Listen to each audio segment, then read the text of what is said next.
Acaba de chegar uma informação de última hora, está acontecendo nesse exato momento mais uma operação policial, hein? Tremei-vos, Alagoas, tremei-vos. Vamos ao vivo com o Bruno Protásio, por favor, aqui no telão, por gentileza. Bruno Protásio, qual é a informação que você tem nesse momento sobre essa nova operação da polícia?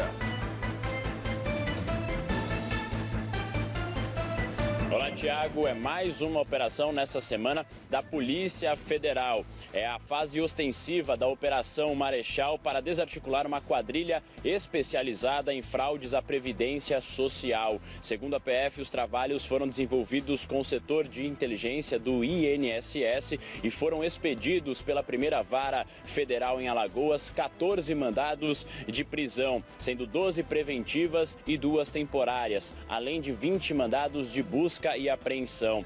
Segundo a polícia, a organização criminosa vinha atuando há vários anos, sendo que um dos componentes do grupo já havia sido preso em outra operação executada pela PF no ano de 2011, mas ele, à época, foi condenado, mas não chegou a cumprir pena em regime fechado. Além do servidor de Marechal Deodoro, que foi preso preventivamente, a Justiça determinou o afastamento de outros 3 funcionários da Previdência, lotados em uma agência de Maceió, onde as fraudes também eram praticadas. A quadrilha se especializou para cometer falsificação de documentos e suborno de servidores públicos na obtenção de LOAS idoso, que é o amparo assistencial ao idoso, e também na pensão por morte.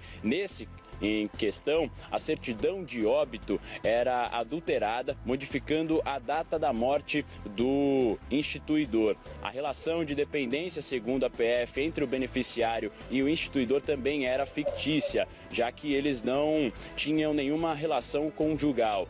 E o beneficiário jamais conheceu o falecido, que é o instituidor da pensão. E essas pensões, no caso, eram pagas no teto do INSS, que atualmente se aproxima do montante de R$6.000.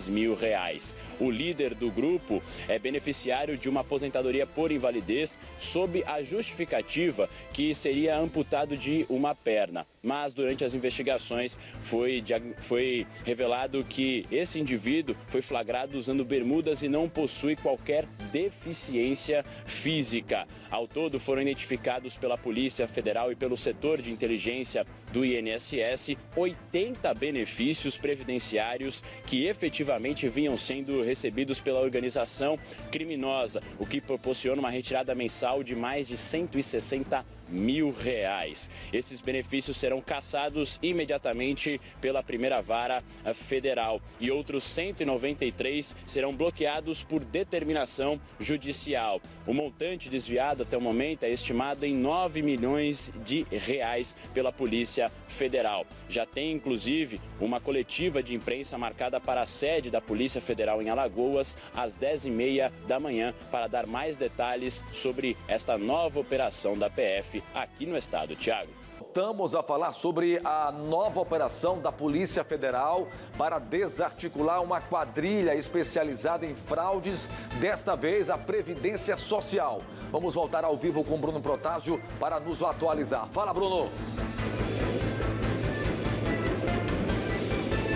Olá, Tiago. Nós estamos agora em frente à sede da Polícia Federal no bairro do Jaraguá. Por enquanto, não há uma nova movimentação quanto a essa operação que segue em andamento aqui no estado, precisamente em Marechal e também em Maceió, em relação a este esquema de fraudes à Previdência Social. Até o momento foi confirmado para a gente que 14 mandados de prisão foram expedidos pela primeira vara federal de Alagoas, sendo 12 preventivas e 2 temporárias, e também mais 20 mandados de busca e apreensão.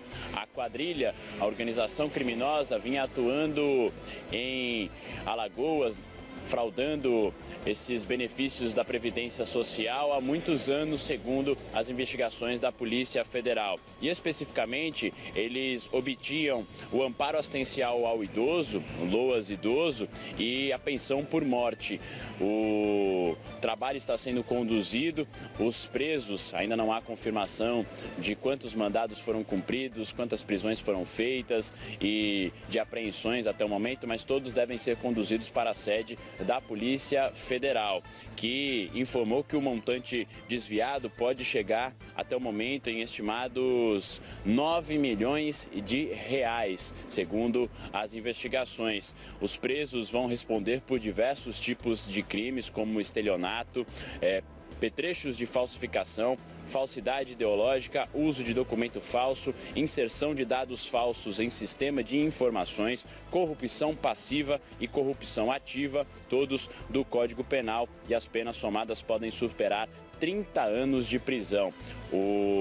A ação segue em andamento, segundo a PF, com 95 policiais e servidores do setor de inteligência da Previdência, que também participou desse trabalho de investigação. E ainda serão confirmados mais detalhes durante uma entrevista coletiva marcada para esta manhã, aqui mesmo na sede da Polícia Federal. Tiago. A Polícia Federal cumpriu ontem mandados de busca e apreensão e de prisão contra suspeitos de fraudes, desvio de recursos e corrupção de servidores públicos em todo o estado de Alagoas. A operação foi denominada de Florence Dama da Lâmpada. A suspeita é que o grupo tenha desviado quase 10 milhões de reais da saúde de Alagoas. A reportagem completa a partir de agora de Bruno Protásio. Põe na tela, meu filho. A investigação começou em maio e revelou o desvio de recursos públicos, fraudes e corrupção de servidores da área da saúde na prestação de serviços de órtese, prótese e materiais especiais. O MPF detectou que o ponto central do esquema partia de uma entidade sem fins lucrativos, a IORTAL, Instituto Ortopédico de Alagoas. Criada em 2016, ela atendia o Hospital Geral do Estado, em Maceió, e o Hospital de Emergência do Agreste, em Arapiraca. Segundo a PF, Gustavo Vasconcelos Nascimento, que era chefe de ortopedia do HGE, e a cunhada dele, Luciene Araújo Silva, eram responsáveis pela entidade.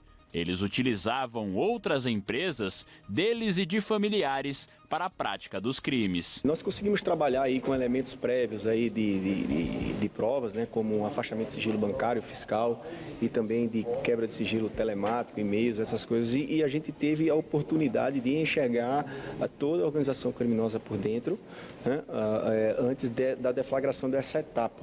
Então foi possível obter planilhas de pagamento através da interceptação dos e-mails, verificar que esses pagamentos efetivamente caíram na conta de servidores públicos através da análise bancária. Nós verificamos que os valores que eles recebiam todos os meses eram valores invariáveis, né? Valores que não se alteravam, que não se justifica, porque o fornecimento de materiais, de órteses e próteses e os procedimentos cirúrgicos oscilam, né? Variam mês a mês, tem que variar, porque do contrário nós teríamos sempre as mesmas pessoas sendo acometidas das mesmas doenças ou sofrendo os mesmos acidentes todos os meses, o que evidentemente não faz sentido.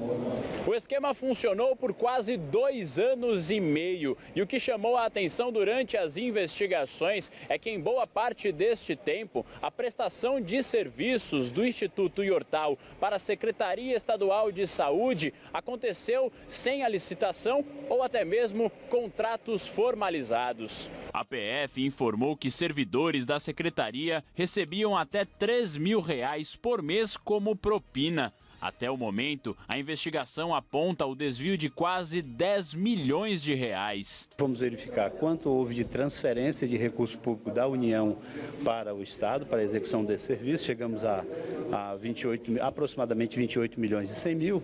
Percebemos que praticamente 1/3 desses valores, dos valores totais transferidos pela União, foram para a IORTAL. Determinamos uma amostra de quais os processos de pagamento nós iríamos avaliar. Então, avaliamos a contratação, como se chegou a Iortal, verificamos também uma amostra dos pagamentos feitos a Iortal. E aí nós chegamos à conclusão, desde que houve pagamentos para a Iortal mesmo antes da constituição do Instituto. Quando nós falamos que um prejuízo potencial de 10 milhões dos 28 que foram transferidos para a Iortal, é porque os pagamentos foram genéricos. Nós tivemos casos de pacientes que não foram identificados em banco de dados oficiais, né? Nós tivemos casos de pagamentos religiosamente o mesmo valor em meses diferentes. Então, o que nos leva aqui que pode ter pacientes fictícios, né? Então, assim, a apreensão, a busca e apreensão, os documentos estão sendo recolhidos agora, que vai nos permitir uma avaliação, porque a CGU continua nesse trabalho. 14 pessoas foram presas, entre elas a filha do vice-governador de Alagoas, Lívia Barbosa de Almeida. Ela e o marido, que também foi preso, são sócios de uma das empresas envolvidas no esquema, segundo a PF. Considerado o chefe da organização, o médico Gustavo Vasconcelos e a esposa dele foram os únicos alvos da operação, que ainda não foram presos. A investigação ela não está fechada, né? E que os depoimentos que serão prestados serão levados em consideração, e se por um acaso esses servidores conseguirem demonstrar que esses valores foram pagos de forma lícita por um serviço que não seja considerado ilegal, né, a gente pode efetivamente mudar de opinião. Mas, a princípio, o que nós temos é uma teia de corrupção montada no sentido de proteger o grupo, a organização criminosa, né, para que ela se perpetue naquela prestação de serviço. A Polícia Federal destacou que o volume de provas colhidas é grande contra os suspeitos. Nós, da Polícia Federal, desde 2018, até antes, mas em 2018 e agora em 2019, a gente chegamos ao ápice, creio eu.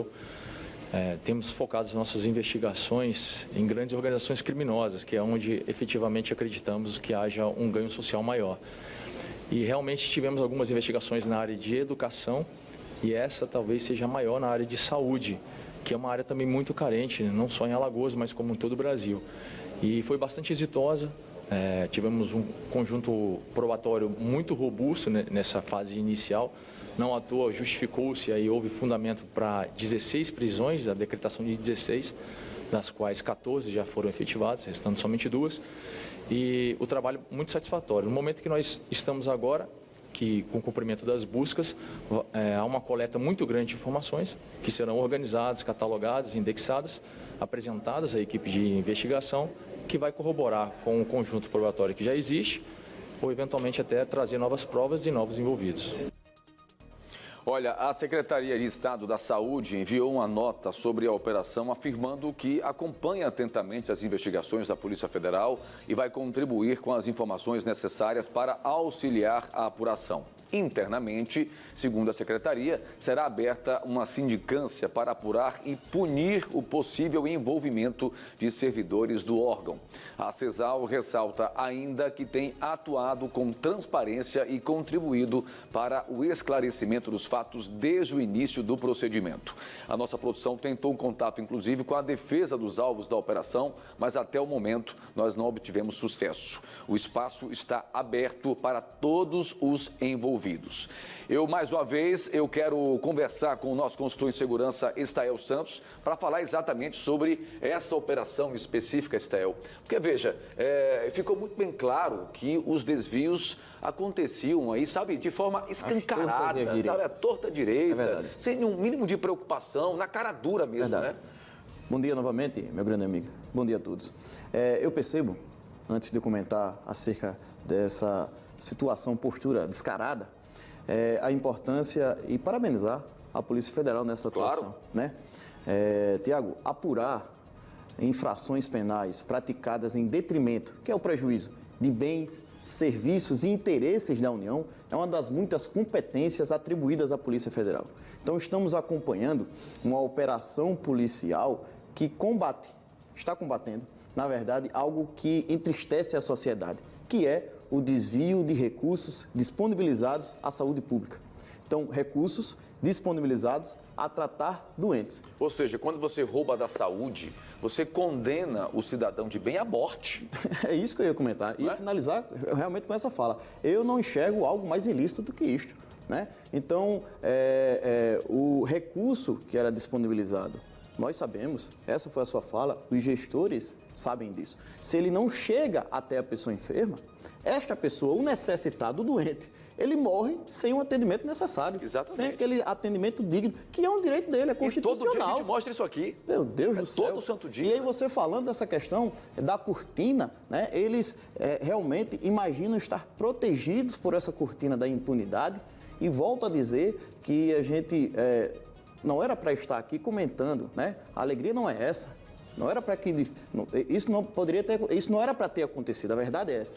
Mas a Polícia Federal, a CGU, né, está de parabéns nesse trabalho de acompanhar e conseguir desbaratar isso que é uma organização criminosa, né? Porque existia a liderança e ele ali, o TNH1 apurou isto, pagava R$3.000 a um, a outro, para que este processo ilícito ele seguisse até o momento que ele pudesse captar esse recurso que tinha um fim, saúde pública, mas para um interesse próprio, ele bolsava. Não, e chega a ser até de uma certa ingenuidade, né? Como as coisas aconteciam assim. Eu só posso acreditar realmente que eles tinham uma certeza da impunidade, né? Não é possível uma situação como essa, né? Lamentável. Lamentável, vergonhoso, deplorável. É verdade, é verdade. Um grande amigo, até mais. Um grande abraço, prazer.